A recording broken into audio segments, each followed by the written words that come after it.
Well, last year it was more like coon trapping school. I guess this year it'll be more like squirrel trapping school. Of course, he didn't have much option. I got his hole right here, so I was sitting right on him. But, and those cracked and shelled kind of reject pecans are doing the trick. So I get a good many questions about trapping with kids on the trap line.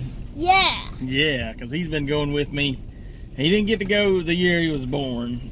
Yeah, I was a baby and baby don't get trapping. That's right. But probably, for sure, the next year we were trapping. Yeah. Which he was just riding along with his mama. His mama rides with us a lot. All right, well, why don't you ride and let's see if we got anything. Yeah. So, all right. Who think who about dot me? Who think who about trapper, me or Daddy? Who do y'all think is the best trapper, Chief or Daddy? Tell it in the comments. Leave it in the comments. If y'all don't know, that's what happens on Ryan's World, one of the kids' trapping channels. That's what they always do, is a daddy versus or mama versus Ryan, and you leave your answer in the comments. So okay. We got a future YouTuber on our hands apparently. Okay, well let's check some traps, all right? Okay. Goodbye. Goodbye. So the constant question. Oh goodness. Constant question get asked is how often do you lure and bait, rebait and relure? And this set's been sitting here for darn near 2 weeks. It's funny because I had just the other day there was a coyote track right down here. I had some Locklear's gator bait and something else I have to check, but I haven't done anything to it. And then of course the fox set over there has caught one and I missed a couple, but we got more rain last night, had probably 3/4 of an inch of rain last night, just shy of it. So I am actually going to come in and relure and rebait both of these. I don't have a hard and fast rule, but I for sure won't relure rebait unless I'm doing a remake within the first week for sure, and I'm not opposed to going 2 weeks without it. So I'm gonna relure and rebait these, and we'll see what the other one looks like. I'm not sure what's going on here.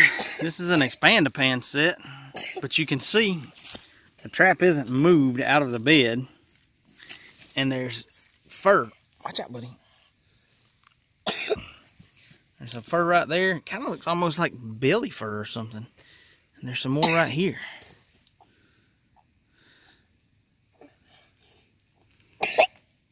Careful, boy. I don't know. I don't know what that is. Maybe my trail camera will have something on it. If it goes the way it has been going, though, it won't. We'll see.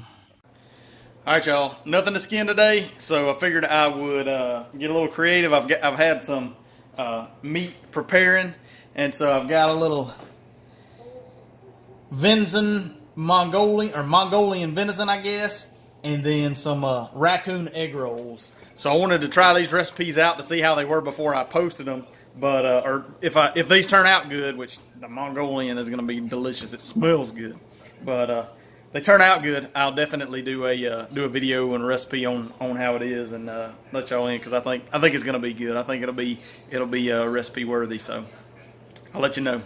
So the egg rolls, definite positive. The next coon I catch, I'll be saving the hindquarters and we'll do a video on it. And then the next thing I've got going is I've got this beaver pastrami that I'm making up for.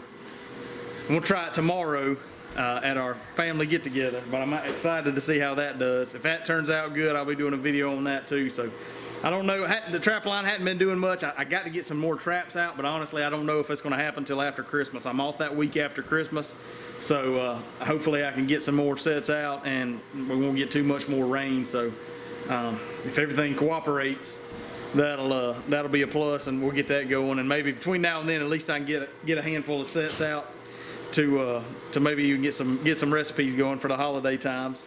But anyway, hope y'all's lines are going good, and I'll keep you posted and see what we get.